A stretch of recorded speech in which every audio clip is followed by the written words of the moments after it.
Hola a todos, ¿cómo están? Espero que anden muy bien.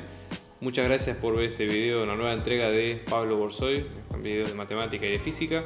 Antes que nada les queríamos dar gracias por el apoyo que estamos recibiendo al canal, estamos creciendo mucho y eso nos permite hacer más videos y llegar a más gente. Por eso les pedimos que se suscriban a nuestro canal y que le den like a los videos si ustedes creen que realmente les ayuda a todo lo que es la preparación de materias y demás. Abajo van a tener nuestros datos de contacto si quieren. Estamos organizando clases grupales e individuales a distancia y presenciales. Así que si quieren más detalles tienen nuestro contacto a continuación. Vamos a empezar con el video de hoy.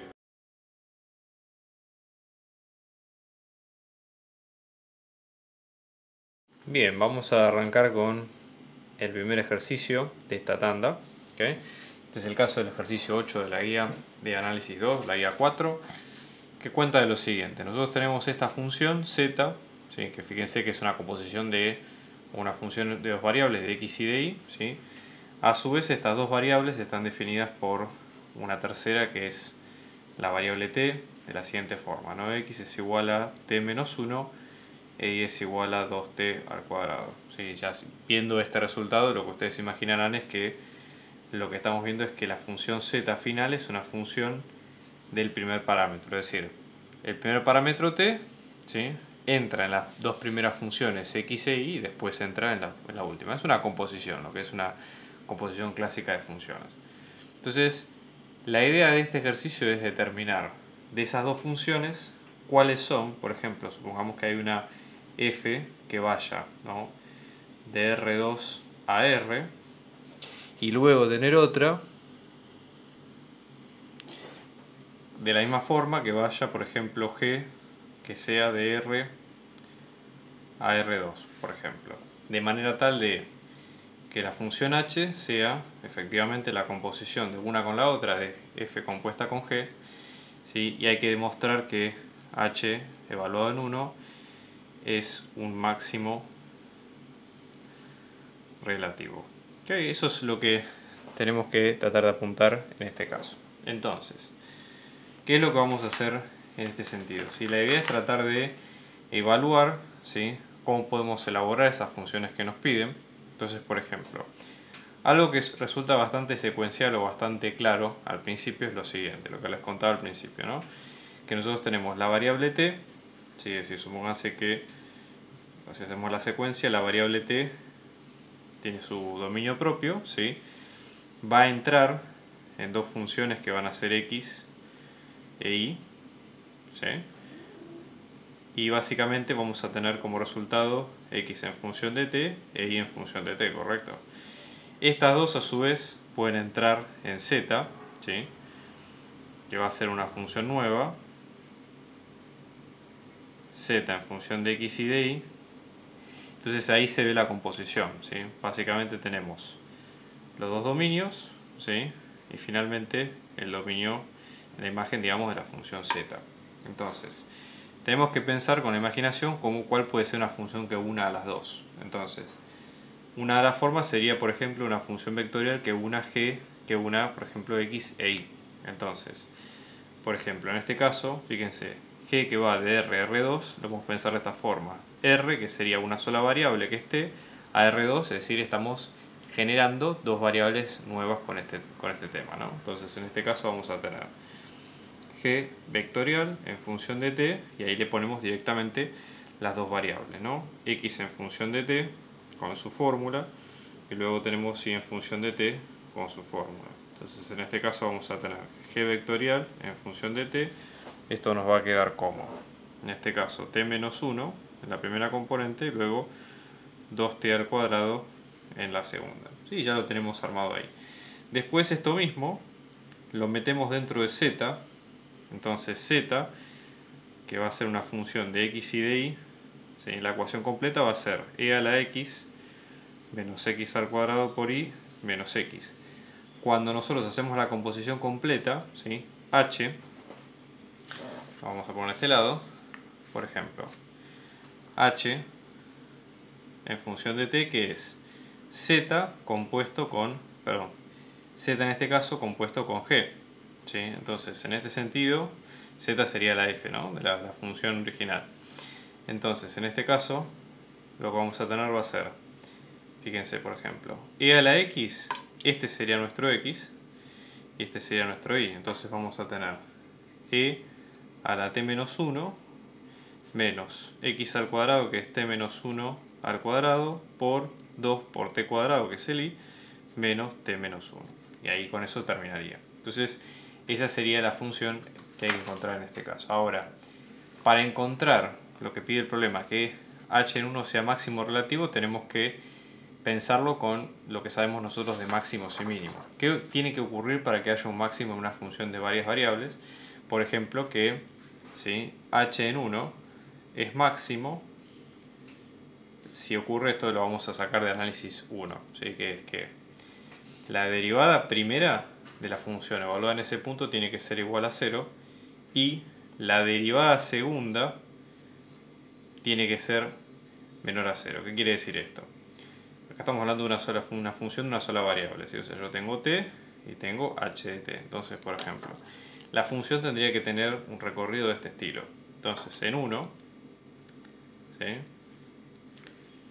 Yo tengo h en 1 y acá tengo el máximo. Fíjense, con cavidad negativa y la derivada primera que es en 0. Entonces, en este sentido, nosotros podemos derivar esta función y luego, ¿sí? ver qué es lo que ocurre. Es una de las formas. Lo vamos a hacer de las dos formas. La forma de la función compuesta, para que se vea la regla de la cadena, y de esta forma más lineal. Entonces, hacemos la derivada, ¿sí? h' en función de t, lo que hacemos es derivar la función que ya teníamos de este caso. Lo que voy a hacer es aplicar directamente las reglas de derivación, ¿ok? Entonces, en este caso vamos a tener e a la t menos 1, la derivada de t menos 1 es 1, así que esto por 1, menos, luego acá tenemos que usar la regla de multiplicación, ¿sí? Primero derivado por segundo sin derivar, más segundo sin derivar por primero derivado, etc. Entonces en este caso vamos a tener menos 2 por t menos 1 por 2 por t cuadrado, menos t menos 1 al cuadrado por 4 por t, ¿sí? 4. Y después t menos 1, que la derivada acá es un 1, porque fíjense, derivada de menos 1 es 0 y luego la derivada de menos t es menos 1. Entonces ahora, evaluando en 1, ¿sí? la primera derivada, lo que vamos a ver es que, fíjense en este caso, esto nos va a quedar e a la 0, ¿sí? e a la 0 que es un 1, pues vamos a tener 1 menos 1 que es 0, se anula todo este término, 1 menos 1 que es 0, menos, en este caso, un 1 que efectivamente da 0.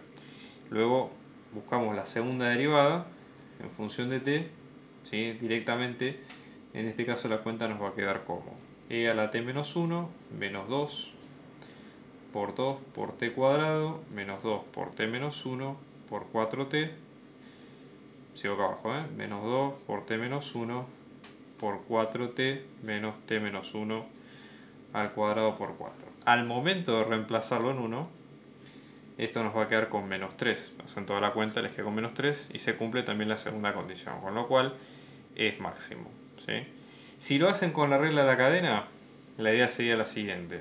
Nosotros hasta ahora hemos pensado h como si fuera f compuesta con g, que eso es lo que queremos ver en el análisis y lo que van a tomar los parciales, ¿sí? En este caso lo que hay que hacer es derivar. Entonces, h', ¿sí? en t, lo que hay que hacer es derivo primero. Acá voy a escribir j, que sería la matriz jacobiana, ¿sí? Matriz jacobiana de h, esto nos va a quedar como la matriz jacobiana de f, ¿sí? compuesta con g, por la matriz jacobiana de g, ¿sí? Entonces, vamos a derivar las dos funciones por separado. Entonces, en este caso, yo voy a poner las funciones, voy a escribir las funciones nuevamente para tenerlas en cuenta. Fíjense que acá las tenemos, así que básicamente, ahora para armar la matriz de derivadas, primero tenemos derivada parcial de f respecto de x, derivada parcial de f respecto de y, y luego, en este caso, tenemos la derivada de g sub 1 respecto de t y la derivada de g sub 2 respecto de t. Obviamente g sub 1 y g sub 2 son las dos componentes vectoriales, ¿no? Entonces, vamos a ponerlo de este lado. Esto nos va a quedar, ¿no? E a la x menos 2xy menos 1. Pues tenemos menos x al cuadrado en la primera y en la segunda 1 y 4t. Entonces, al momento de hacer la multiplicación, ¿sí? Lo pueden dejar expresado así, o si no, fijarse primero. Es decir, nosotros hasta ahora sabemos que t vale 1. ¿Qué puntos, o digamos, dónde está, cuánto vale x e y cuando t vale 1, por ejemplo? X en este caso vale 0, porque x es t menos 1, e y en este caso vale 2. Entonces, reemplazar respectivamente por 0 y por 2 en cada caso y ver cuánto queda, ¿no? Entonces, esto nos va a quedar como e a la 0 menos 2 por 0 por 2 menos 1. Y en este caso esto nos va a quedar como menos 0 al cuadrado. Y después tenemos 1, 4 por 1, 4. Fíjense, e a la 0 es 1, esto es 0, 1 menos 1 es 0 y esto es 0. Con lo cual esto va a quedar como 0, 0 por 1, 4. Fíjense, por las dudas, esto es una matriz de 1 por 2, esto es una de 2 por 1. Y finalmente queda en 0, como lo que habíamos dicho. Primera derivada o la derivada de la función se hace 0. Y después el segundo punto, para ver si efectivamente la función es un máximo, ¿sí? Tenemos que fijarnos la segunda derivada de la función. Entonces, bueno, ahí también volvemos a ver o volvemos a evaluarlo con la detenida que usamos al principio.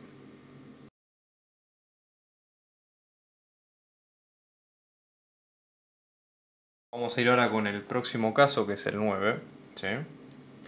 Que se va a basar en lo siguiente. Nosotros vamos a tener, por ejemplo, una función w, que es función de x y de y, con la siguiente forma, ¿no? E a la x menos y menos z al cuadrado por y más x.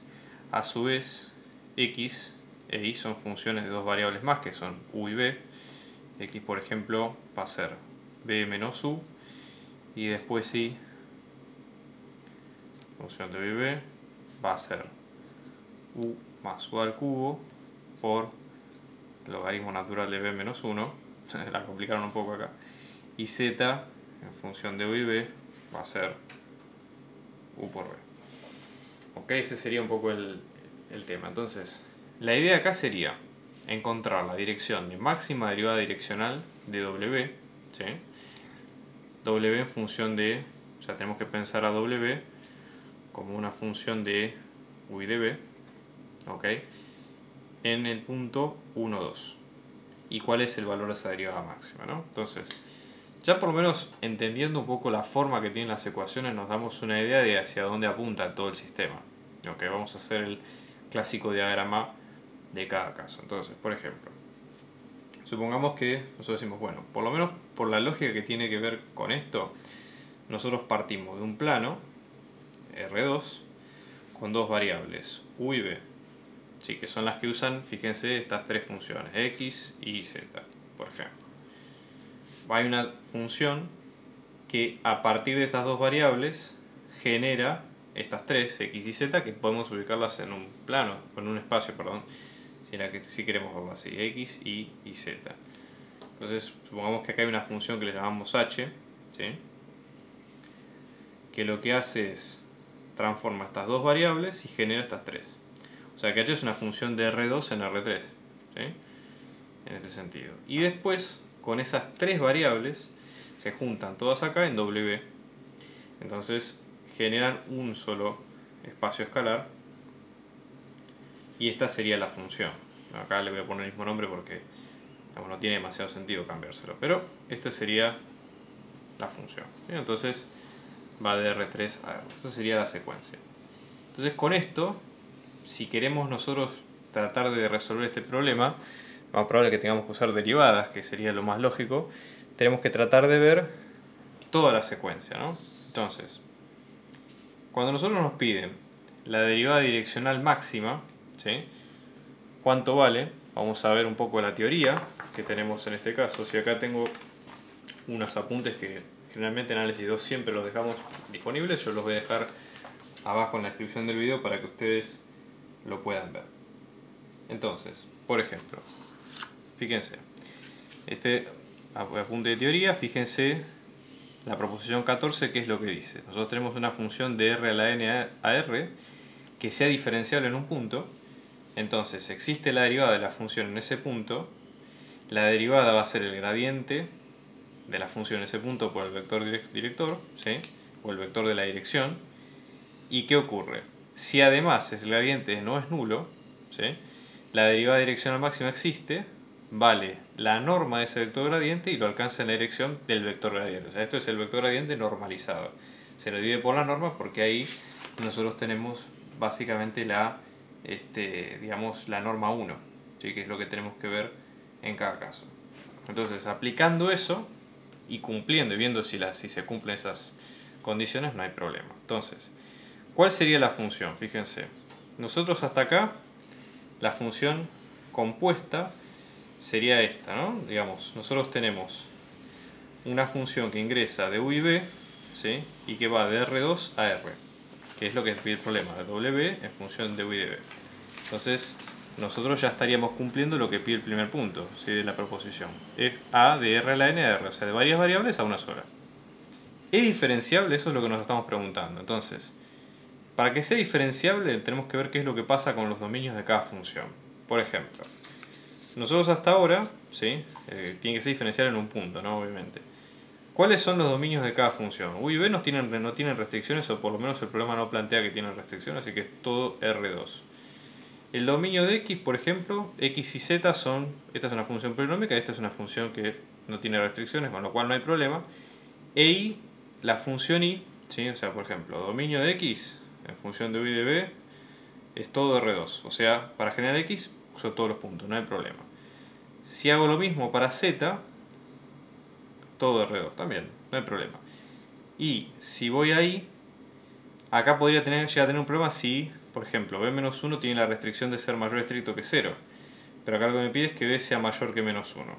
Como el punto en cuestión es 1 o 2, tranquilamente 1 o 2 está incluido en ese dominio porque, digamos, pueden dibujar el plano tranquilamente acá, ¿no? Pero por ejemplo, si yo tengo U y tengo B, y esto es menos 1, el punto en cuestión es el 1 o 2 que está por acá, entonces no hay demasiado inconveniente. Bien, con lo cual la función es continua, es una función que no presenta problemas para derivar, con lo cual se puede asumir que es diferenciable, ¿sí? Entonces, listo.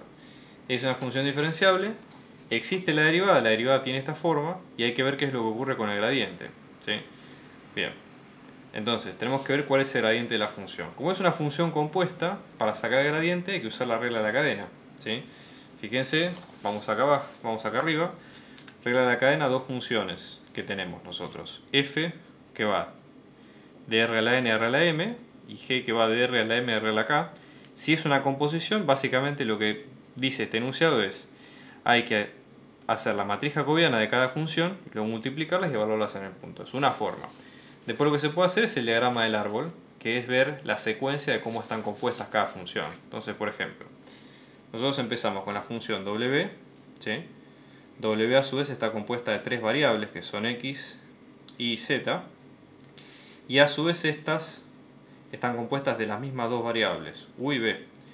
Entonces, al momento de derivarlas, o al momento de encontrar las matrices jacobianas, lo que hay que hacer es respetar ese orden de derivación. Entonces, vamos a hacer la matriz jacobiana de W compuesta con G. En este caso nos va a quedar la matriz jacobiana de W por la matriz jacobiana de G, tal como vimos recién en la regla de derivación. Esto nos va a quedar, ¿sí? Tenemos las derivadas, ¿sí? Fíjense, las primeras derivadas, derivada de W respecto de X, respecto de Y, respecto de Z, en orden, ¿no? Derivada parcial de W respecto de X, derivada parcial de W respecto de Y respecto de Z. Y luego tenemos las que siguen, o sea, tenemos todas estas. De X respecto de U, de X respecto de B, de Y respecto de U, de Y respecto de B. Y lo mismo para Z. ¿Cuántas tenemos acá? Son 6. Fíjense, esta es una matriz de 1 por 3 y esta va a tener que ser de 3 por 2 por el orden, ¿sí? O sea, derivada de X respecto de U, derivada de X respecto de B, derivada de Y respecto de U, derivada de Y respecto de B, derivada de Z respecto de U, derivada de Z respecto de B, ¿no? Y ahí ya lo tenemos. Si hacemos todas las derivadas, ¿sí? Sigo acá abajo, esto nos va a quedar, fíjense, e a la X menos Y más 1. Después tenemos menos e a la x menos y menos z al cuadrado. Después tenemos menos 2 por z por y. Todo esto por 1 más 3 u al cuadrado. Tenemos acá un 1 menos 1 por logaritmo natural de b menos 1 Después tenemos u al cubo sobre b menos 1, b y u. Entonces, el punto en cuestión en u y b es el 1, 2. Tenemos que ver a qué le corresponde cada x y cada y, ¿sí? Entonces, para x, evaluado en 1, 2, nos va a quedar menos 1. ¿Sí? Si reemplazamos, ya les digo, en las fórmulas originales directamente, lo que hay que hacer es reemplazar 1, 2 en cada variable de u y de b. Nada más, no hay que hacer otra cosa. Después tenemos en y, en 1, 2, que nos va a quedar con 1, y z en 1, 2, que nos queda con 2. Entonces, esta matriz de la composición en el 1, 2 nos va a quedar con menos 11. ¿Sí? Fíjense que la matriz es de 1 por 2, no va a tener resultante, y menos 2 por e a la menos 2, menos 9. Entonces, este es el gradiente de la composición, ¿sí? Ya lo hemos dicho al principio. Esta es la derivada de máximo cambio, de máxima tasa de cambio por la proposición 14 que mostramos al principio. Y la dirección es directamente dividir ese vector por su norma. Entonces, la dirección b, que no tiene que ver con la variable b, es un vector. Lo pueden pensar como este vector, ¿sí? El menos 11, menos 2 por e a las menos 2, menos 9. Y luego dividirlo por su norma. Lo dejan expresado así y está bien resuelto. Si no hace falta que desarrollen todas las cuentas de cero porque se entiende el concepto, no hay problema.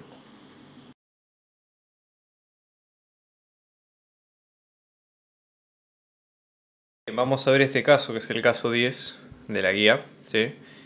Que se basa en lo siguiente. Nosotros hasta acá vamos a tener una función, por ejemplo, la que ustedes ven acá a continuación, z, que es función de dos variables, de x y de y. Pero en realidad z es una función de una cuenta que primero se hace con las dos variables, que es la división de x por y. ¿Okay? Y la idea del ejercicio es demostrar que esta función satisface la siguiente ecuación: x por la derivada parcial de z respecto de x más y por la derivada parcial de z respecto de y da 0. Eso sería la idea del ejercicio. Entonces vamos a tratar de analizar cuál sería el método o la forma de resolverlo. ¿Qué cosas tenemos que prestar atención de este ejercicio? Bueno, en primer lugar, nosotros no conocemos la función x, es decir, la función f en función de x sobre y, sino que conocemos que hay una composición. Entonces, tratemos de ver primero cómo está armada esa composición. Nosotros vamos a tratar con un espacio de R2 que va a tener dos variables, x e y. Esos van a entrar, ambas variables, ¿sí? X e y, van a entrar en una tercera función. Supongamos que nosotros la llamamos w, ¿ok? En función de x y. Esto genera r, ¿sí? Y esa función w se define como la cuenta x dividido y, es decir, es el paso previo a que nosotros elaboremos la función que tenemos, ¿no? Digamos que está definida, z en función de x dividido y. Entonces esta función, entre comillas auxiliar que estamos trabajando, es una función que va de R2 a R, porque a partir de dos variables de x e y generamos un tercer número que es w. Entonces ese número w es el que sale. W, ¿sí? Que es x dividido y, es lo que va a entrar dentro de una función f, que va a ser función de esa variable, ¿sí? F también es un campo real, ¿sí? Y f hace una cuenta que no sabemos cuál es, pero que es función de w, ¿sí? W recordemos que es x dividido y. Entonces, una vez elaborado ese número, ahí sale finalmente el resultado, que es la variable z, ¿sí? O el campo z, que también es de los reales, ¿no? Entonces, la secuencia va en este sentido, ¿no? Entonces, si le ponemos, digamos, una caja, si quieren, a todo el proceso, ¿qué es lo que ocurre? Nuestra función z, en función de x y, entra con dos variables y sale con una sola, ¿sí? Con, obviamente, este paso en el medio que ya lo describimos. Entonces, pensemos un poco lo siguiente. Nosotros, para hacer, la idea acá es, una vez que entendimos esto, decimos, bueno, ya que vemos esa secuencia de composición de funciones y lo que nos pide la ecuación efectivamente es derivar esa variable, ¿sí? O esa función en derivadas parciales y completar la ecuación, bueno, vamos a hacerlo. El tema es con qué orden lo tenemos que hacer. Entonces, pensemos primero, hagamos como siempre el diagrama de árbol que tenemos para cada una de las variables. Entonces, por ejemplo, nosotros tenemos z, ¿sí? Es una función de w. W a su vez es función de x y de y. Entonces, nosotros tenemos z, que es una función de w. Y a su vez w va a ser función de x y función de y. Entonces, el orden de composición es de 3 pasos. Fíjense, 1, 2, 3. Por lo tanto, vamos a tener w, ¿sí? Que es función de x y luego tenemos x e y, que son las independientes. Entonces, la composición correcta sería z, va a ser, por ejemplo, en este caso, f compuesta con w, ¿sí?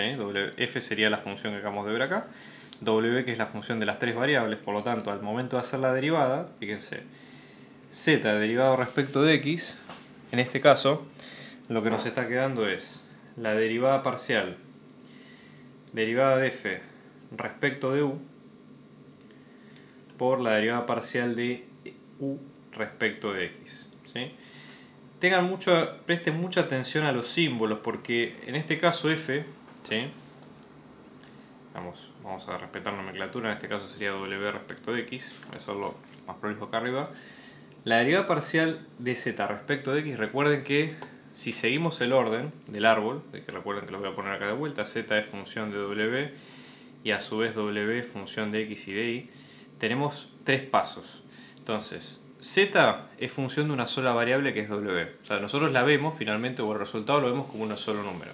Entonces esto va a ser la derivada parcial de z respecto de w. Y fíjense que acá estoy usando digamos, la letra D para la derivada, que es o tiene que ver con derivadas de una sola variable, ¿sí? Luego tenemos que hacer la otra derivada, pero w es función de 2 variables, entonces tenemos que pensarlo como una derivada parcial y ahí el símbolo cambia, ¿sí? Va a ser la derivada de w, derivada parcial respecto de x. Y lo mismo si lo vemos de este lado, z respecto de y va a ser la derivada primero en función de una sola variable de z respecto de w por, ahora sí, la derivada parcial de w, pero respecto de y. ¿Ok? Por ahora esto es lo que nosotros sabemos. Vamos a ver cómo nos queda en cada caso. Fíjense que nosotros dijimos que w es x dividido y. Por lo tanto, cuando hacemos la derivada parcial de w respecto de x, en este caso esto nos va a quedar como 1 sobre y. Fíjense que x, ¿no? Y 1 sobre y lo tomamos como constante. Y luego la derivada parcial de w respecto de y, esto sería x por, lo mismo que decir x por y a la menos 1, por ejemplo. Entonces esto se puede pensar como x por menos 1 por y a la menos 2. ¿Sí? Entonces esta derivada parcial finalmente va a quedar como menos x sobre y al cuadrado. ¿Sí? Esto es lo que tenemos finalmente como resultado. Entonces, ahora que tenemos ambas componentes, vamos a reemplazarlos en la ecuación que nos había dado el problema como dato. Por más que nosotros hay un problema que en realidad todavía no lo vimos, pero que no encontramos cuál es la derivada parcial de z respecto de w, por la sencilla razón de que no conocemos cómo es esa función w.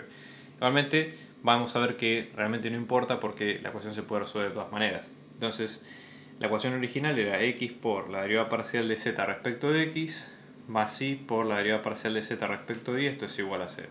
Y lo que vamos a hacer es reemplazar directamente cada una de las variables. Fíjense, la derivada parcial de z respecto de x la reemplazamos acá y la derivada parcial de z respecto de y acá mismo. Entonces esto nos va a quedar, ¿no?, como x por derivada parcial de z respecto de w por la derivada parcial de w respecto de x, que es esto, 1 sobre y, ¿sí? Y después más y por la derivada de z respecto de w, simple, y luego la derivada parcial de w respecto de y, que es esto, ¿no?, menos x sobre y cuadrado. Entonces, hacemos la cuenta, fíjense, podemos sacar factor común, derivada parcial de z respecto de w, entonces en este caso tenemos derivada parcial de z respecto de w, derivada total, perdón. Esto sería x sobre y acá en este caso, y con uno de los y cuadrados se cancela, más por menos es menos, entonces tenemos x sobre y menos x sobre y. Entonces, como este término se anula, por más sea el valor que sea la derivada de z respecto de w, igualmente no importa porque satisface la ecuación, con lo cual eso ya alcanza para que, sea cual sea el valor de x y el valor de y, la ecuación tiene la solución que ustedes ven ahí a continuación.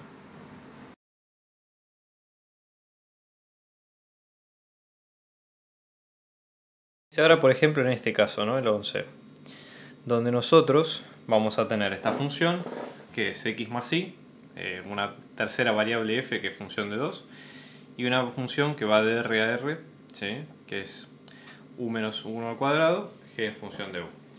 La idea es encontrar que el gradiente de la composición de g compuesta con f es nulo en una recta que es x más y igual a 1, ¿sí? Para todo x y perteneciente a R2. ¿Cuál es el sentido de este ejercicio, ¿no? Como para arrancar. La idea es tratar de decir, bueno, ¿cómo hacemos para encontrar o calcular el gradiente de una determinada composición? ¿Sí? ¿Qué herramientas tenemos nosotros? Se puede hacer de varias maneras, ¿sí? Pero cuáles serían los teoremas que nos permiten calcularlo y después ver cuáles son los puntos nulos. En realidad, básicamente, como el gradiente es un paquete de derivadas, por decirlo coloquialmente, donde se anulen esos puntos, se puede pensar o sirve, por ejemplo, para buscar puntos óptimos, máximos, mínimos, etcétera, etcétera, dentro de las aplicaciones que tiene, ¿no?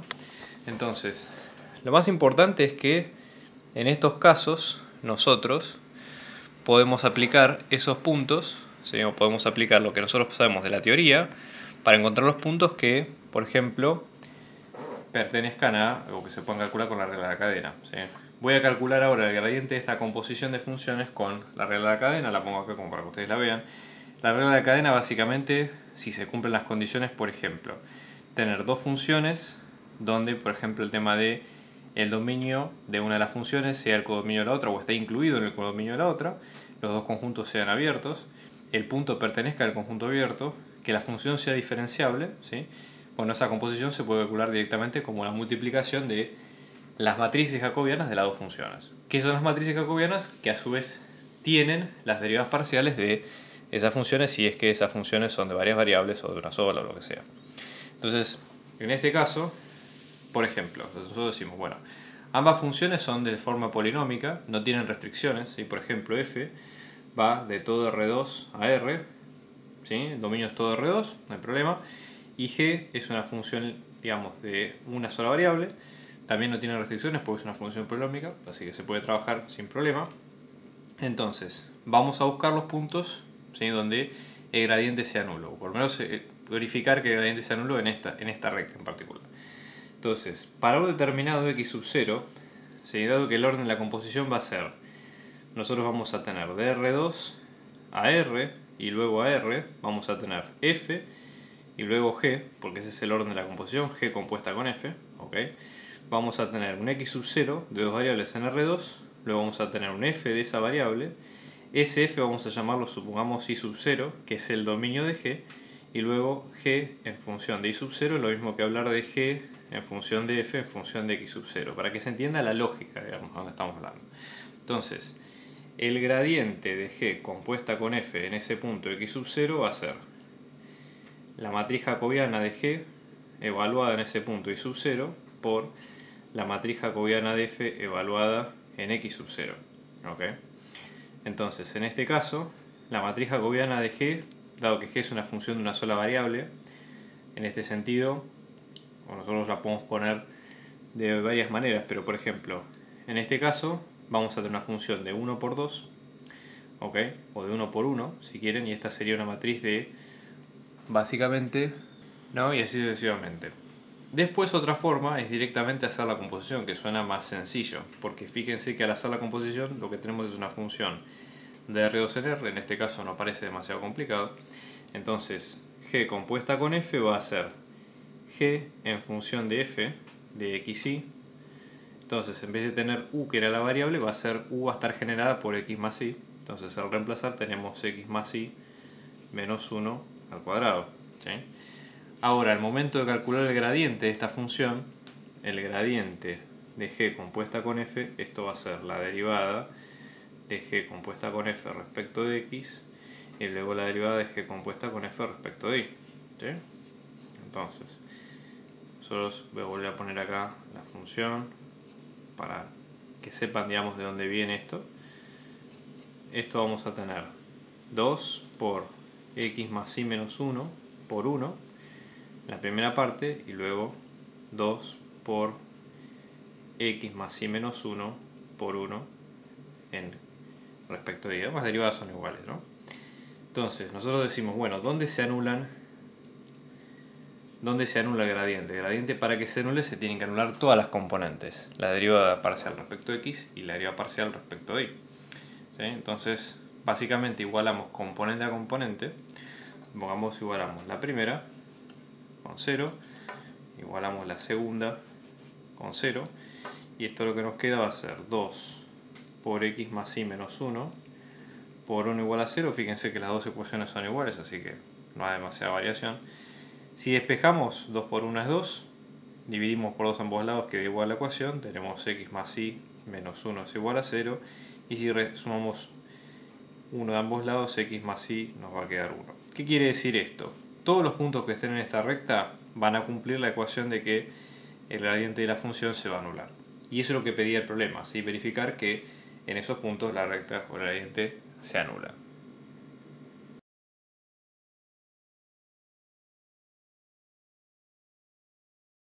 Vamos ahora con este caso que permite hacer una demostración sencilla pero igualmente importante.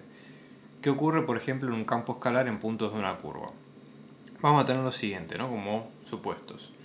Vamos a tener una función de varias variables, ¿sí? De un dominio A perteneciente a R a la N, ¿sí? Puede ser 3, 4, lo que ustedes quieran, a R. Es decir, es un campo escalar. Vamos a generar un solo número como imagen. Una función que a su vez es diferenciable, ¿sí? Y vamos a tener dentro de ese espacio una curva C, que es una curva regular parametrizada por una función que va de R a R a la N. ¿Qué quiere decir esto? Supongamos, vamos a hacerlo con el ejemplo de R a la 3, ¿no? Supónganse que ustedes tienen el espacio, ustedes tienen las variables X y Z, ¿no? Pues este sería el primer octante y después tienen los ejes negativos, ¿sí? Entonces, de esta función, lo que ustedes tienen es, el espacio sería de esta función f, se va a generar una sola, digamos, una sola línea de números. Cada uno de estos puntos de ese espacio va a tener una determinada imagen, ¿sí? Porque f va de R a la n a R, R a la 3 en este caso. Y la curva C es una curva que está dentro de ese espacio, pero en este caso la curva C, cada punto de la curva se genera con un vector posición. ¿Sí? Fíjense, acuérdense de lo que ustedes tenían en física, por ejemplo, x sub 0, y sub 0 y z sub 0. Para generar cada uno de esos puntos, como la curva, ustedes se la pueden pensar como si fuera físicamente un alambre, donde cada punto del alambre, el alambre digamos tiene una sola dimensión, ¿sí? Porque no puede ir como la electricidad puede ir solamente hacia adelante o hacia atrás, el alambre no puede ir hacia los costados porque no tiene dónde desplazarse, pero a su vez esta curva se genera con un solo campo escalar, T, por ejemplo. Entonces cada uno de estos puntos T tiene una imagen de esos mismos. Generalmente la interpretación física más fehaciente es que si esa curva es una trayectoria, por ejemplo lo que se desplaza de un lugar a otro, T sería el tiempo que tarda o el instante de tiempo en el cual se desplaza esa partícula, por ejemplo. ¿Okay? Bueno, eso para tenerlo en cuenta. Entonces la idea es que sabiendo esto, supongamos que nosotros tenemos un punto T sub 0, ¿sí? de esa recta, que ese instante va a generar un vector posición. Por ejemplo, supongamos que el vector posición está por acá. Bueno, si calculamos la derivada de esa función, de la composición, o sea, f evaluada solamente en el dominio de esa curva, que esa expresión la podemos calcular con esto, ¿no? Que fíjense, si ustedes la ven a simple vista, se parece bastante a la regla de la cadena. Entonces, vamos a ver un poco la teoría que nosotros tenemos del tema. Nosotros tenemos f que va de R a la N a R, ¿sí? Después tenemos G que va de R a R a la N, con lo cual la lógica sería la siguiente. Nosotros tenemos la variable T, que es la primera, que es de un campo real. Con esa variable T generamos el espacio, o generamos todo R a la N, ¿sí? A ese espacio vamos a llamarle X, supongamos porque son varias variables, X sub 1, X sub 2, la que ustedes quieran. Y luego con eso generamos una imagen determinada f de x, y eso vuelve a ser un escalar. Entonces en la lógica vamos a tener la función g que va de los reales a R a la n, luego tenemos la función f que va de R a la n a los reales, y nuestra composición que va a ser esta relación, es decir, va a ser la imagen de cada punto en el espacio basada a través de ese tiempo, ¿sí? O sea, a través de esta lógica f compuesta con g, perdón. Entonces, la idea es demostrar lo que pide el problema, ¿sí? Es decir, que podemos llegar a encontrar esa derivada, ¿sí? O esa matriz de derivadas a través de el gradiente de f evaluado, ¿sí? Con g', etc. Entonces, vamos a hacer de cuenta que no llegamos a ese resultado, sino que lo vamos a evaluar con lo que nosotros ya sabemos. Fíjense lo que nosotros sabemos de regla de la cadena. La regla de la cadena, ¿qué es lo que dice? Vamos a ver punto por punto. Siempre es importante, por más que esto suena repetitivo, pero es importante que uno tenga en cuenta cuáles son los conceptos clave como para que después justificarlo bien al momento de hacer un examen o aplicar un teorema, por ejemplo. Entonces, regla de la cadena lo que dice es, nosotros tenemos f, que es una función que va de r a la n a r a la m, ¿sí? En este caso puede ser de una sola dimensión, g, que va de r a la m a r a la k, dos funciones tales que f de a, ¿sí? Está incluido en b, ¿sí? En este caso lo que estamos diciendo es que básicamente el dominio de una función está incluido en el codominio de otra, que es esta secuencia que escribe acá, ¿sí? Ambas funciones tienen que ser diferenciables en esos puntos, en uno en la imagen del otro y otro en el punto original, entonces se puede aplicar la regla de la cadena. ¿Ok? Entonces vamos a calcularlo de este lado, ¿sí? Es decir, nosotros tenemos f compuesta con g. Si calculamos la matriz jacobiana de f compuesta con g en un punto t sub 0, esto va a ser la matriz jacobiana de f evaluado en la imagen de g en t sub 0, es decir, evaluado en este punto, en este x. Voy a poner con otro color también para que se entienda, no pisar demasiado los puntos. Esto sería x en función de t sub 0, ¿sí? Y eso luego multiplicado por la matriz jacobiana de g, pero evaluado en el punto original, en t sub 0. F es una función de r a la n a r, con lo cual la matriz jacobiana de f, ¿sí? Va a tener, si f es de r a la n a la r, vamos a tener la derivada de f respecto de la primera variable, la derivada de f respecto de la segunda variable, y así sucesivamente hasta la derivada enésima. Es decir, va a ser una matriz de una fila y n, ¿sí? Básicamente columnas, ¿ok? Luego tenemos la matriz jacobiana de g, que en este caso g va a ir de r a r a la n, entonces g, las derivadas son solamente de una variable, ¿sí? Pero esas derivadas de una sola variable van a ser varias, entonces tenemos, supongamos, g en función de t nos va a quedar como g1 en función de t, después tenemos g2 en función de t y así sucesivamente hasta g sub n en función de t. Entonces vamos a tener la derivada, acá tenemos una sola derivada, ¿no? Derivada de g1 respecto de t, derivada de g2 respecto de t, derivada de g3 respecto de t y así sucesivamente hasta la derivada enésima. Con lo cual, lo que ocurre acá es que esto va a ser una matriz de n filas y una columna. Si ustedes ven el orden de las matrices, la premultiplicación se puede hacer bien.